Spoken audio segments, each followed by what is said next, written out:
Evaluasi hasil kegiatan usaha subpokok bahasan B. Fungsi dan bidang manajemen usaha. PJJ, pembelajaran jarak jauh. PKK WU.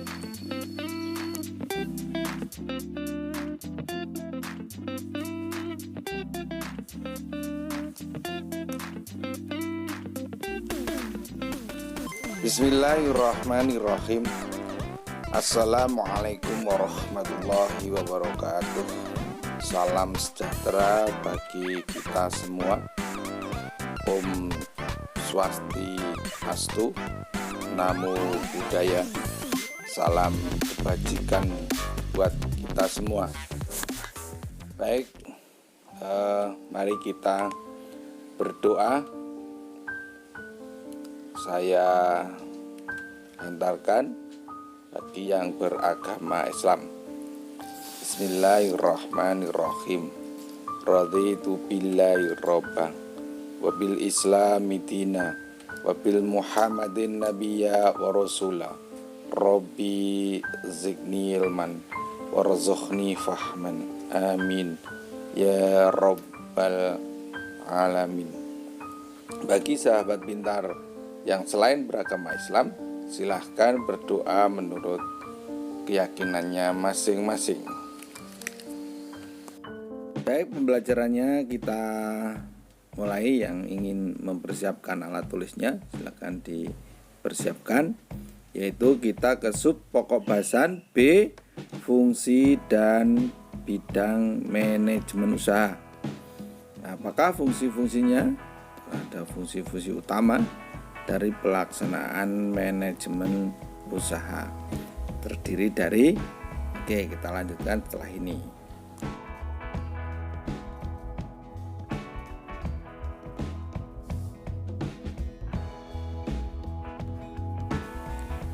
Satu, yaitu planning atau fungsi perencanaan.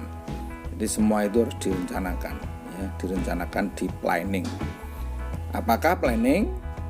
Planning adalah bagaimana cara perusahaan dalam menetapkan tujuan yang diinginkan dan kemudian menyusun. Jadi setelah ditetapkan tujuan-tujuannya, terus disusun. Disusun apa? Direncanakan strategi. Direncanakan strategi-strateginya dan bagaimana cara dalam mencapai tujuan tersebut. Jadi planning itu tetap orientasi akhirnya adalah mencapai tujuan sebuah perusahaan. Yang kedua yaitu organizing atau fungsi pengorganisasian.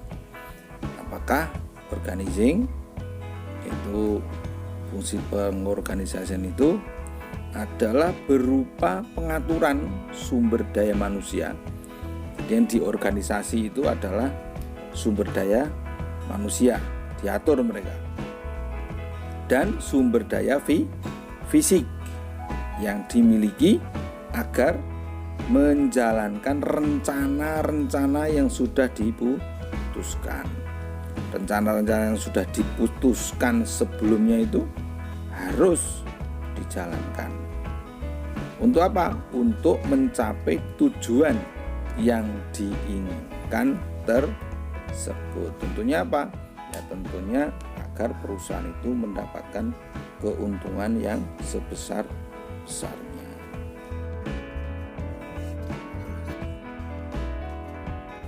Yang ketiga adalah direction atau pengarahan. Direction, apa fungsinya? Ya, fungsinya pengarahan adalah segala upaya yang dilakukan untuk dapat menciptakan suasana kerja yang dinamis. Jadi kalau tidak diarahkan itu ya suasana kerjanya semrawut gitu. Jadi tidak sesuai dengan rule atau tidak sesuai dengan aturannya, sehingga harus diarahkan. Agar apa? Semuanya kalau sudah dinamis jadi sehat, agar kinerja perusahaan dapat menjadi lebih efektif dan efisien. Efektif itu ya aturannya dijalankan dengan sebaik-baiknya.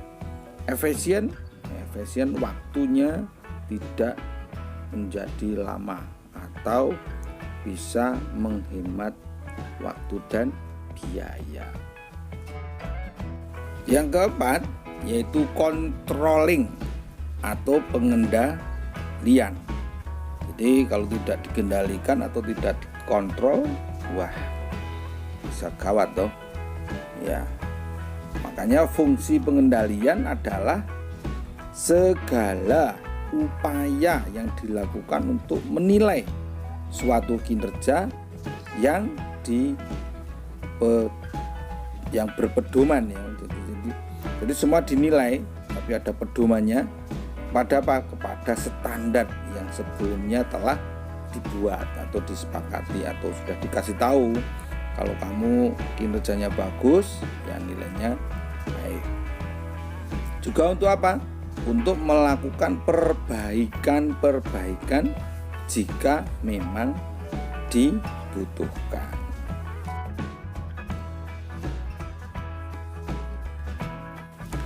Agar dapat memperoleh hasil yang maksimal, maka para manajer pimpinan itu harus mampu menguasai seluruh fungsi dari keempat fungsi manajemen tersebut. Ya, itu harus dikuasai. Agar apa?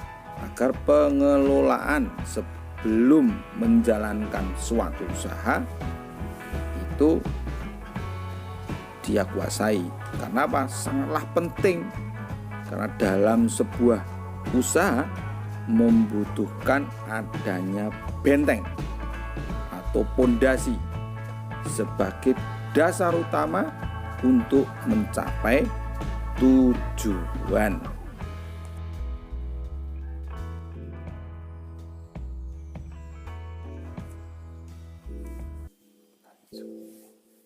Menjalankan usaha bisa juga dilakukan dengan adanya perencanaan.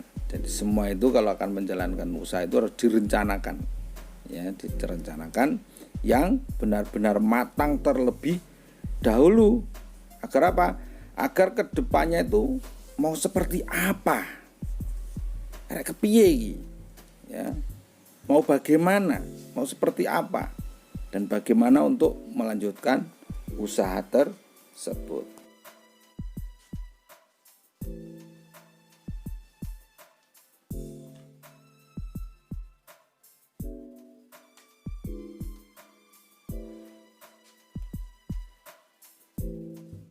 Sesuatu apapun apabila memang memiliki perencanaan yang terbaik dan matang akan mendapatkan hasil yang benar-benar optimal. Begitu pula di dalam melakukan usaha seharusnya memiliki kematangan yang baik.